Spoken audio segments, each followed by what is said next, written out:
your girl.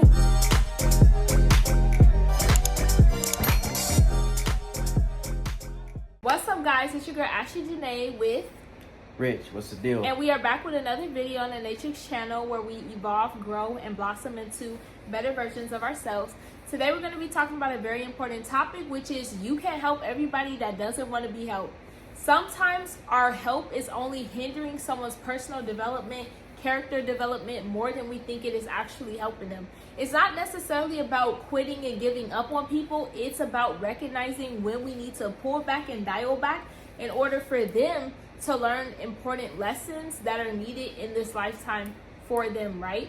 So I want to start off by saying, first of all, that help without readiness is pretty much a block to someone's development. You can throw as many resources as you want as a person. You can give a lot of emotional support to a person. You can support them financially all you want. But if they are not ready, it's like tossing it to a brick wall. It's just going to splat and it's just going to be a complete mess. It's going to be chaos and it's not going to get anywhere. It's kind of sort of a lose-lose depending on how you want to look at the situation. Now, I want to get into two personal examples that pretty much helped me to understand this lesson. So first, I have an older brother. I have many siblings for those that have been following me, but the one that is a year or two ahead of me, depending on the time of the year, he went to college.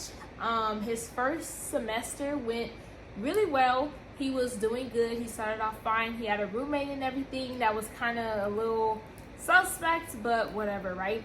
Eventually, at some point throughout the semester, we found out that he was indulging in things he shouldn't have been. He was falling off his path.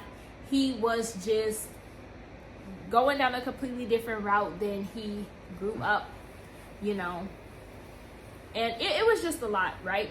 I think that for a long time, being that we didn't have the greatest relationship when we were younger, I spent so much time beating myself up. Like maybe if I was a nicer sibling to him, he would have chose a better route, knowing that that didn't have anything to do with it pretty much. I spent a lot of time like questioning and trying to figure out what I can do as the younger sister to him to open his eyes up to the predicament he was putting himself in and just the type of environment he was building for himself and where his path was going to lead. Lo and behold, for me, it took a radical journey for me to realize, you know, throughout his years of experience, and I mean years, that if he's not ready, nothing that I'm saying, nothing that I'm doing, no amount of screaming, no amount of crying, no amount of tantrums is going to get him to open his eyes. Something has to change within his life. Something has to be sparked within him, you know, on his own personal journey to his betterment in order for him to get the gist, to get the point, right? And it was a really hard lesson for me, you know. It's been years, you know.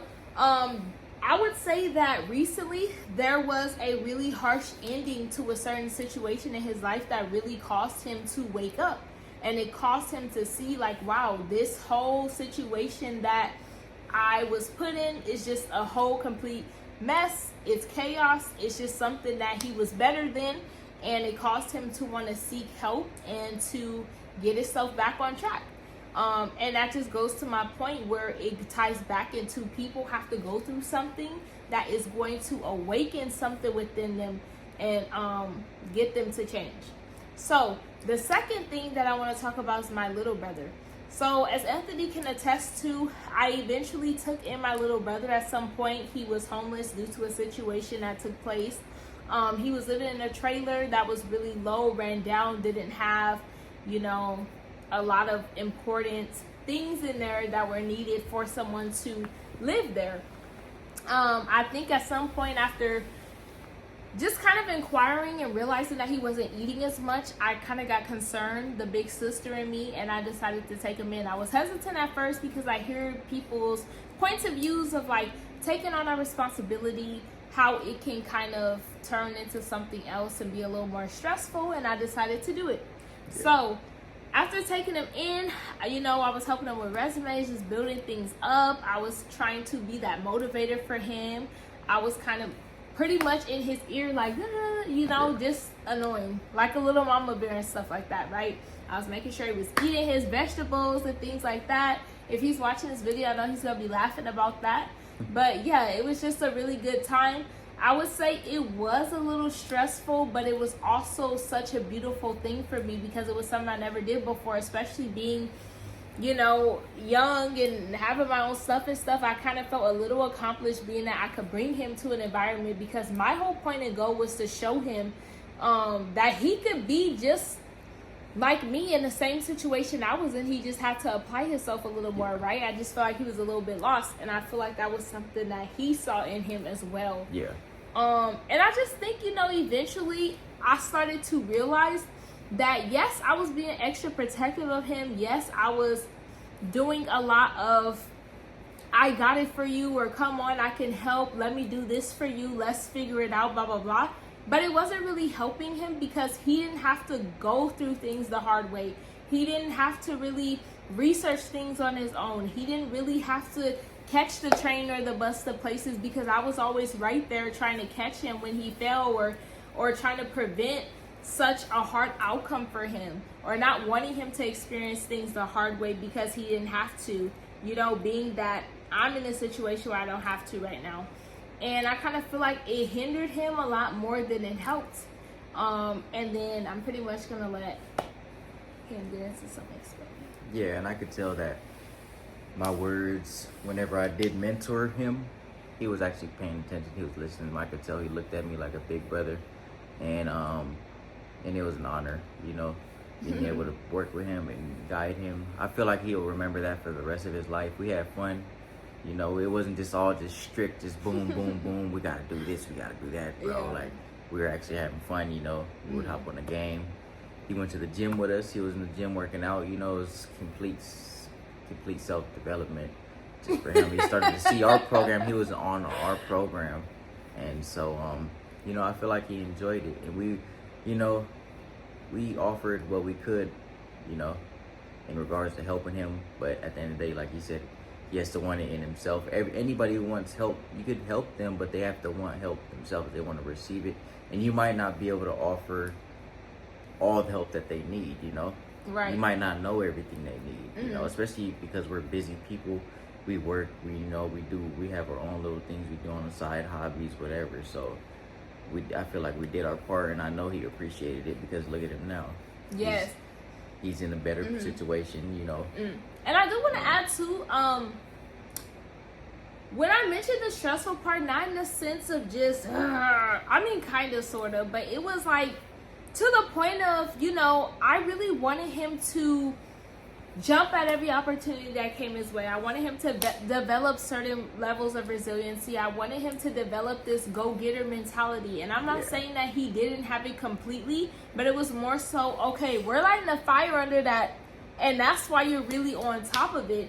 And I think just after so much time of just wanting to overlook the fact that it was us putting a fire under him, for him to kind of jump and be like, you know what, let me get on that.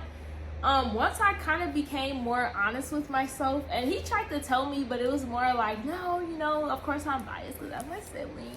But still, you know, he was such a beautiful, like, just spirit and just person, and he always wants to do better for himself. I just feel like he was just a little bit lost, and it just took for us to always be behind him, for him to feel like, okay, I'm gonna get motivated on something. And that's when I kind of realized, okay, you being with us is really like hindering your growth more than it's helping you, because it's like, without him behind you, being on you, especially as a male, being able to offer you that perspective, you should be on it kind of regardless. If anything, you should be calling him, hitting him up, can he come over to give you some more, or help you with anything, even if it's simple. You know what I'm saying? It shouldn't take for him to be like, hey, like, I'm gonna come check on you, or just little things like that, right? And I also feel like too, that's when I kind of realized, okay, it might be time for you to get a little more independence, because I realized he has to experience life outside of, my sister got me if something goes wrong, this person has it. He has to go through his whole radical journey, So I'm very proud of him right now, because he went to a different place And he pretty much was like, okay, I don't really like it here, but he made the best of the situation. It threw him into a lot of self-reflecting.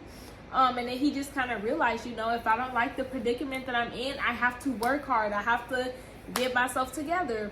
Yeah. Now he's in another situation where he's pretty much going to be learning different skills and things like that. And he's going to be able to apply himself a lot better and have a straight shot at better opportunities.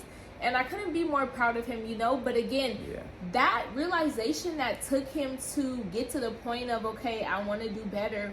I need to learn skills. I need to, you know, use my talents and abilities. It didn't come from me being on him. And I was on him, trust and believe. The way I be barking at y'all in these videos is the same way I'm on him.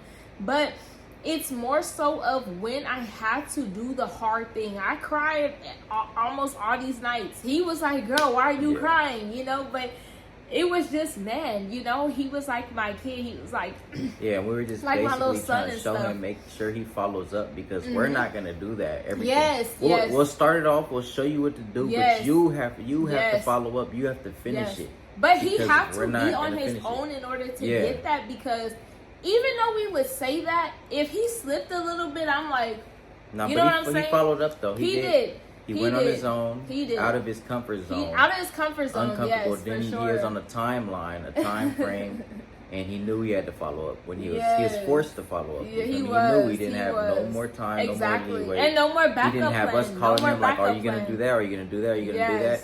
And so he did it. He listened. He followed up, and look at him. But it all applied. And I'm not saying, ladies and gentlemen, don't.